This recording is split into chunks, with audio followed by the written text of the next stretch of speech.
Artificial intelligence ലോകത്താകെ 17 കോടി പുതിയ തൊഴിൽ അവസരങ്ങൾ സൃഷ്ടിക്കും. 9 കോടി ജോലികൾ ഇതോടെ മാറ്റപ്പെടുകയും ചെയ്യും. എയുടെ ആരംഭഘട്ടത്തിൽ തന്നെ സൗദി സ്വീകരിച്ച വേഗത ഉൾപ്പെടെ ചൂണ്ടിക്കാട്ടി വേൾഡ് ഇക്കണോമി ഫോറം റിപ്പോർട്ട് പ്രസിദ്ധീകരിച്ചു. ഈ രംഗത്തെ പ്രമുഖർ നേട്ടത്തിൽ സൗദിയെ പ്രകീർത്തിച്ചു. AI വേൾഡ് മാർക്കറ്റിൽ വലിയ രീതിയിൽ ജോലി അവസരങ്ങൾ സൃഷ്ടിക്കുമെന്നാണ് വിലയിരുത്തൽ. ലോകത്താകെ 17 കോടിയിലധികം പുതിയ തൊഴിലവസരങ്ങൾ സൃഷ്ടിക്കപ്പെടും.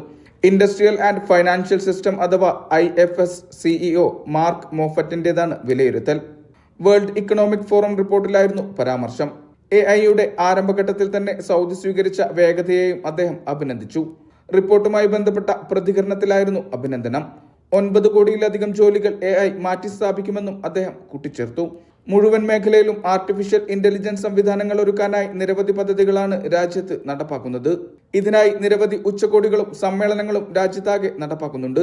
റോബോട്ടിക്സ്, സ്മാർട്ട് ഇൻഫ്രാസ്ട്രക്ചർ, സ്മാർട്ട് ഗതാഗതം, ഡിജിറ്റൽ മാലിന്യ സംസ്കരണം, സുരക്ഷാ സംവിധാനങ്ങൾ, പബ്ലിക് ഇൻവെസ്റ്റ്മെന്റ് ഫണ്ടിന്റെ AI കമ്പനി, അറബി ഭാഷയിലുള്ള AI ഗവേഷണ പദ്ധതികൾ തുടങ്ങിയവ രാജ്യത്തിന്റെ AI വികസനത്തിന്റെ ഉദാഹരണങ്ങളാണ്. Mishal Cherpulassery, media 1, Riyadh.